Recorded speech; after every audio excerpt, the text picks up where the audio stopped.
Hi there, fellow loom knitters. Have you ever wondered what the actual difference is between the three basic knit stitches? Well, today we're going to focus in on how to create each one, as well as what their differences are and their similarities. The three knit stitches that we'll focus in on today will be the true knit stitch, the E-wrap, as well as the U-wrap. I'll demonstrate each one and how to create them step by step. And all you lefties out there, focus on the top part of the screen. That section's just for you. Once completed, we're going to look at them both horizontally as well as vertically. By mixing and matching the stitches in different swatches, we're going to see how the stitches behave related to one another, as well as the different textures that they create. This is strictly a stitch tutorial, meaning I'm not going to go into any detail about what cast on I used and how I bound off, and well, beyond the fact that I used a chain cast on and I also did a basic bind off. So if you need the details for those, not to worry, I'm not going to leave you hanging. You can see a link in the to a playlist at the very end. And another thing, I added a 2-peg garter border on each side so that each individual variation would be able to stand out more clearly. In addition to that, as I was knitting, I also inserted a contrasting color yarn so that you can clearly define the different variations as I went along. And I didn't block the swatches, so what you see is what you get. Now let's get knitting. The first stitch that we're going to look at is the true knit stitch. We're going to take the working yarn in front and on top of the existing stitch.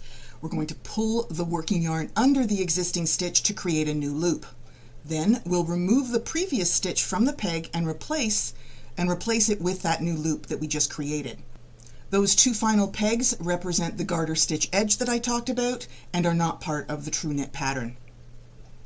And just a tip, keep the working yarn on the same side of the peg as the direction that you're going, so don't cross it over in the back because this will help keep all your stitches straight.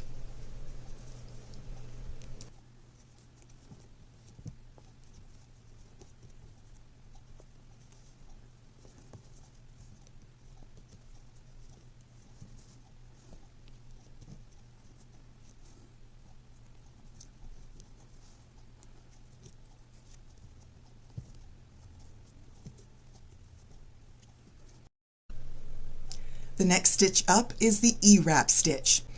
If you're going in the direction of left to right, we're going to put the yarn in back and the working yarn will wrap around the peg in a clockwise direction, and then it's knit over. The crosses always land behind the peg. This can be done at one peg at a time, or you can do several pegs like you can see in the video. And if you're going to do several pegs in a row, I strongly recommend that you knit over that final peg so that it anchors all the other pegs and they don't pop off all the other stitches, so they don't pop off the pegs. Yeah, voice of experience right there.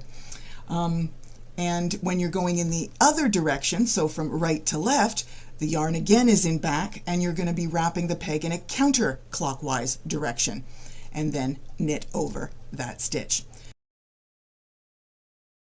So I'm going to put a note on the screen and you can just mute me. I'm sure my husband would like to mute me sometimes too. The third and final stitch that we're working on is the U-wrap stitch. Regardless of the direction that you're working in, you're going to gently lay your working yarn in front of the peg and knit over. And that's it. All done.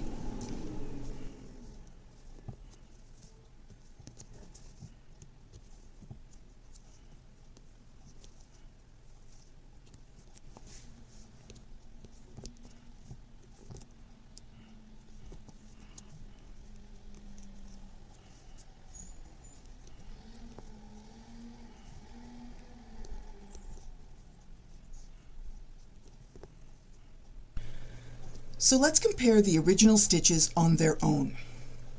We can easily discern that the E-wrap is significantly looser than both the true knit and the U-wrap stitches.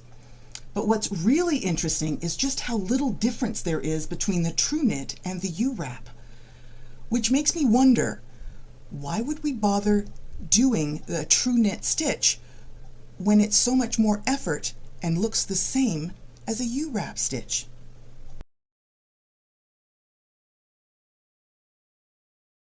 So that was the 3 basic knit stitches, how to and step by step creating each and every one of them. Now comes the exciting part where we really level up. This first combination swatch was created horizontally, meaning I knit one stitch one row, and then the next row I did a different stitch, and then alternated back and forth, so it was created horizontally. So looking at this horizontal swatch in 3 different sections, the first section is a true knit mixed with the E-wrap stitch. The second section is the E-wrap mixed with a U-wrap stitch. No surprise, they look the same. And of course, the final section is a U-wrap stitch with a true knit stitch. And because those two we already learned look the same, when I actually went back and forth, you wouldn't know it because they look like the same stitch.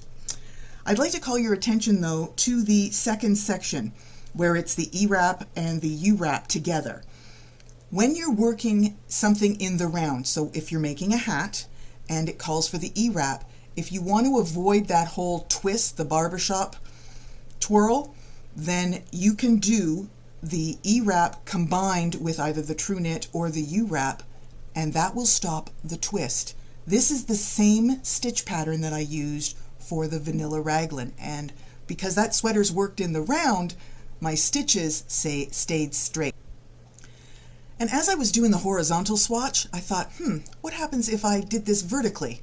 And what would that look like?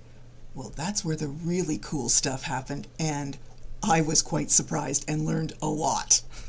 So let's take a look. When doing a vertical pattern, the easiest way to avoid mistakes and doing errors is to actually mark your loom. So you can mark your pegs with nail polish or elastics, stitch markers, whatever floats your boat.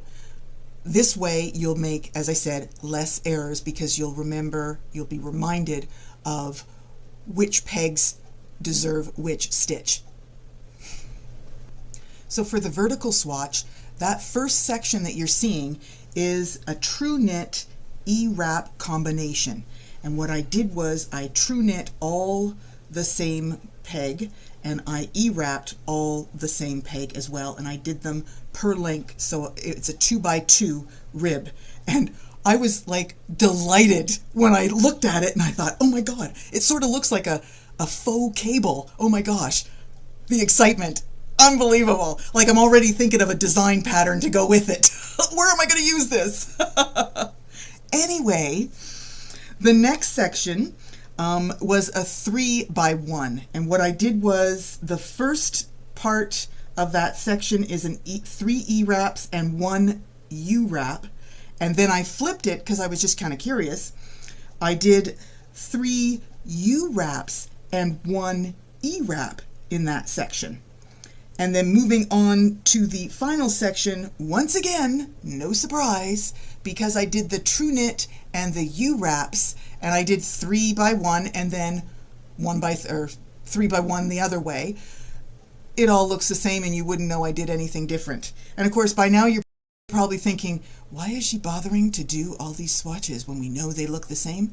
Well, I figured if I did them, you wouldn't have to. You're welcome. While making these videos, I have learned all kinds of things, and honestly, it's mind-blowing. My curiosity has taken me down all kinds of rabbit holes, and I have all kinds of swatches to prove it. Speaking of swatches, I encourage you to do the same. Grab your favorite loom, dig out some leftover yarn. Solid, smooth yarn works best, nothing variegated or textured, because you want to be able to see the stitches you're creating. And just experiment. Go wild. So make all kinds of swatches. Experiment. Mix and match your own different types of stitches and variations, horizontal and vertical. You never know what you're going to end up with. Plus, another thing, don't forget to label your swatches, because the last thing you want to do is, years from now, you dig out something, fall in love with it, and it's like, what the heck did I do? But if you keep track of what stitch you did, what loom, how many rows, how many pegs, all that stuff, hey, your future self will thank you. So let's take a closer look at that edge that was created. If you recall, I slipped the first stitch of each row. And by slipping the first stitch, that created larger openings. So on the edge, you've got a larger opening. It's easier to discern and pick up those stitches.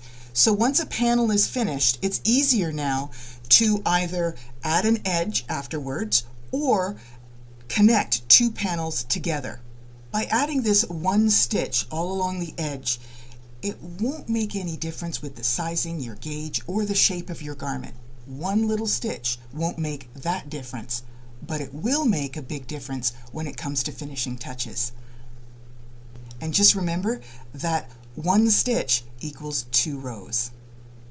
And if you've bought one of my patterns, you've probably spotted this trick already. However, if the pattern you're following calls for something different, follow the pattern. The designer placed each stitch and each thought with care and a reason. While making this video, the biggest thing that I learned was when I saw the results of the 2x2 ribbing. Oh my gosh! Like, wow! Let me know in the comments below, what was your biggest surprise? Favorite moment? Whatever. You know what I mean. Ooh. I want to thank you for joining me today. And if you found this video helpful or surprising, by all means, like and subscribe. And don't forget to turn on the notifications too, and that way you'll be advised of all the future videos that will become available to you. And remember, this is where we level up, right here, together. Until next time, I'm Stacey from Stitches by Stacey. Thanks for watching.